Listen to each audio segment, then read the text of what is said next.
Assalamualaikum, Namaste. Welcome back to our channel, the LPK Lecturer. My name is Prem Kumar. Today we are discussing the most important topic, that is about cell organelles, and also we discuss in this topics in these lectures we discuss nucleus. What is the nucleus? What is the function and structures? And we will discuss all function of the nucleus. Let's discuss about it. Before that, doesn't press the button of subscribe. Please press the button of subscribe and also press the button of bell icon. You got notification each and every videos. Let's get started about nucleus. आइए discuss करते हैं nucleus के बारे में। Nucleus क्या है, किस तरीके से है, उसके अंदर कौन कौन सी स्ट्रक्चर्स पाई जाती है, कंपोजिशन क्या है, और उसके अंदर हम डिस्कस करें कि न्यूक्लियस के अंदर कौन सी मटेरियल्स पाए जाते हैं। तो आइए डिस्कस करते हैं। यहाँ पर हमारे पास एक सपोज करें ये सेल है। अब सेल के अंदर ये क्या है, एक ऑर्गेनल है। अब यहाँ पर हम डिस्कस करें कि ये हमने डिस्कस किया था सेल मेम्ब्रेन। ये क्या कहलाता है, सेल मेम्ब्रेन, जिसको हमने बहुत सारे नाम से पुकारा था, जिसे हम प्लाज्मा मेम्ब्रेन भी कह सकते थे, जिसको हमने unit membrane, plasmalemma, the cell surface membrane and selectively membrane भी कहा था। किसको, सेल मेम्ब्रेन को। तो यहाँ पर हमारे पास ये सेल ऑर्गेनल नहीं है। सेल के ऑर्गेनल्स वो कहलाते हैं जो सेल के अंदर प्रेजेंट है। ये तो मेम्ब्रेन है, तो ये सेल ऑर्गेनल्स में नहीं आएगा। तो यहाँ पर ये सेल का ऑर्गेनल्स है, जिसे हम क्या कहते हैं, न्यूक्लियस। ये क्या है, न्यूक्लियस। सेल का ऑर्गेनल्स कौन सा है, पहला न्यूक्लियस। अब यहाँ पर ये न्यूक्लियस है। न्यूक्लियस हम कहें कि न्यूक्लियस के अंदर हम सपोज करें कि ये न्यूक्लियस है। अब न्यूक्लियस के अंदर ये क्या होती है, इसके अंदर भी क्या होती है, मेम्ब्रेन्स होती हैं। कीप इन माइंड कि सारे के पास जो ऑर्गेनल्स हम डिस्कस करेंगे, तो कुछ ऑर्गेनल्स ऐसे होंगे जो मेम्ब्रेन बाउंडेड होंगे, कुछ ऑर्गेनल्स ऐसे होंगे जो डबल मेम्ब्रेन बाउंडेड होंगे, कुछ ऑर्गेनल्स ऐसे होंगे जिसके पास मेम्ब्रेन भी मौजूद नहीं होगी। तो यहाँ पर ऑर्गेनल्स की डिस्कस करें तो मेम्ब्रेन बाउंडेड होंगे, कुछ सिंगल मेम्ब्रेन बाउंडेड होंगे, तो इस तरीके से हो गए। तो न्यूक्लियस क्या है, न्यूक्लियस कहता है I am double bounded membrane, double bounded membrane. ये कहता है कि डबल बाउंडेड मेम्ब्रेन हूं, मेरे पास कितने मेम्ब्रेन्स हैं, दो मेम्ब्रेन्स हैं। तो इसलिए कहता है कि ये डबल मेम्ब्रेन बाउंडेड है, इसके पास दो मेम्ब्रेन्स हैं, एक आउटर, दूसरी क्या है, इनर है। आउटर एंड इनर मेम्ब्रेन्स होती है, तो इसलिए हम कहते हैं डबल बाउंडेड मेम्ब्रेन। और न्यूक्लियस है, इसको कंट्रोलर यूनिट ऑफ सेल कहा जाता है। क्या कहा जाता है, controller unit of cell.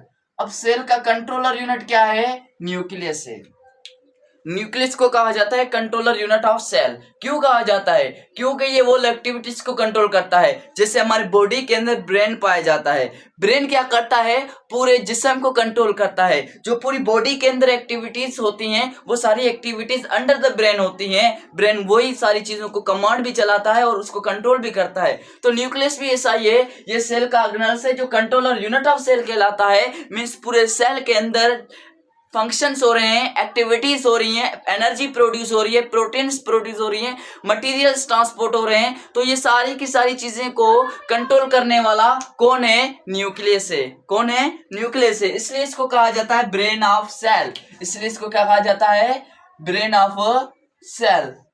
Brain of cell. Cell का ब्रेन कौन है, न्यूक्लियस है। सवाल पूछा जाता है, who is the brain of cell, then what is your answer, nucleus is the brain of cell. Why nucleus is the brain of cell? Because it control the whole activities of the cell. Cell के अंदर जो भी activities होती हैं वो nucleus control करता है, इसलिए इसको ब्रेन ऑफ सेल कहा जाता है। आगे डिस्कस करें, इसको डिस्कवर्ड करने वाला साइंटिस्ट, इसको डिस्कवर्ड किया था, डिस्कवर्ड बाय, अब डिस्कवर्ड एक साइंटिस्ट ने किया था जिसका नाम है उसका रॉबर्ट हुक। अब रॉबर्ट हुक ने इसको क्या किया था, डिस्कवर्ड किया था 1831 के अंदर।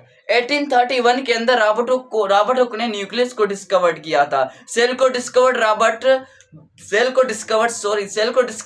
हुक ने किया था, लेकिन न्यूक्लियस को डिस्कवर्ड किसने किया था, रॉबर्ट ब्राउन ने किया था। न्यूक्लियस को किसने डिस्कवर किया था, रॉबर्ट ब्राउन ने।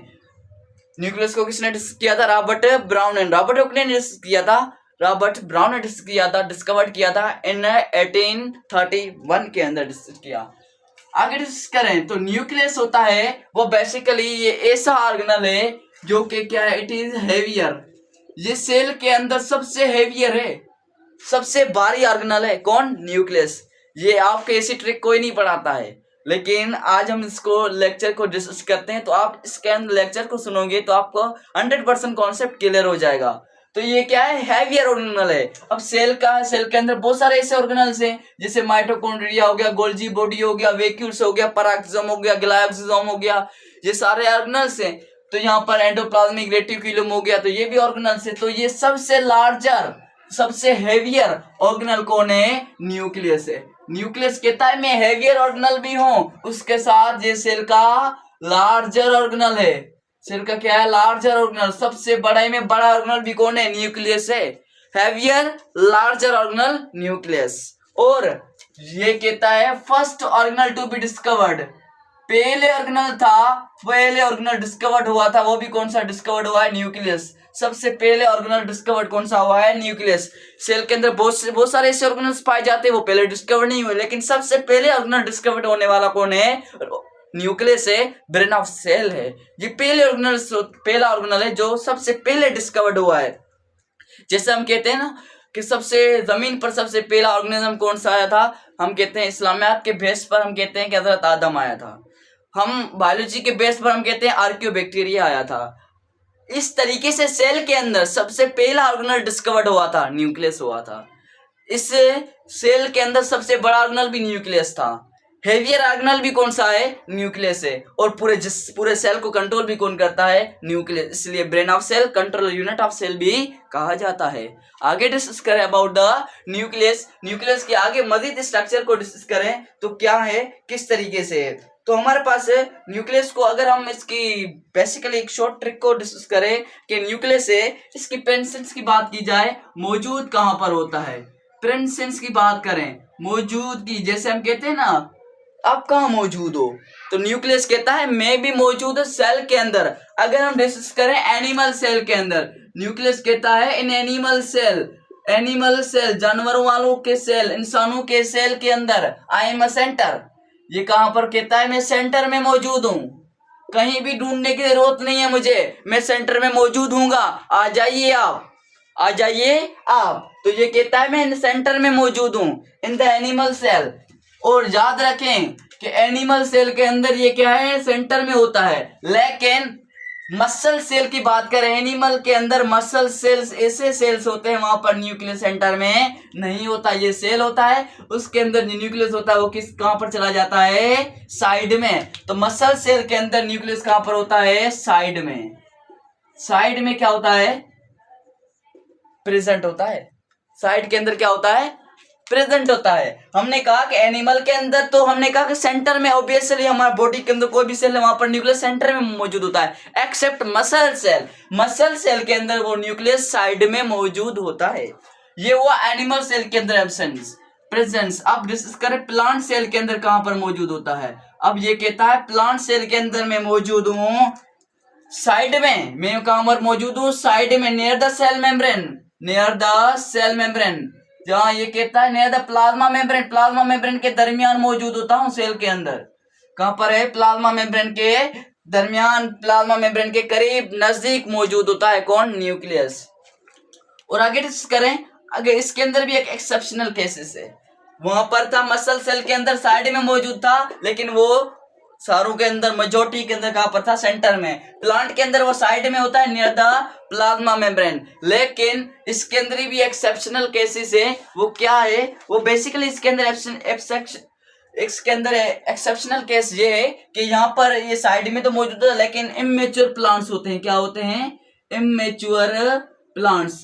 इमेच्योर जो प्लांट्स होते हैं वहां पर कहां पर मौजूद होता है, ये सेंटर में मौजूद होता है। कहां पर मौजूद होता है, सेंटर में मौजूद होता है कौन, न्यूक्लियस। जो कि हमारे पास इमेच्योर प्लांट सेल होते हैं, प्लांट के जो इमेच्योर सेल होते हैं वहां पर ये कहां पर पाया जाता है, ये प्लांट का सेल है।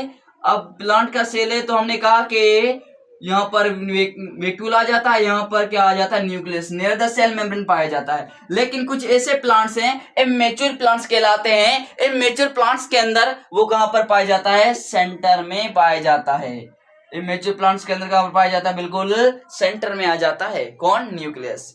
आगे डिस्कस करें न्यूक्लियस की स्ट्रक्चर को डिस्कस करें तो न्यूक्लियस की स्ट्रक्चर कैसी है, किस तरीके से है, तो डिस्कस करने की कोशिश करते हैं। हमने कहा कि न्यूक्लियस के अंदर क्या होते हैं, मेम्ब्रेन्स होती है, एक इनर मेम्ब्रेन, दूसरी होती है आउटर मेम्ब्रेन।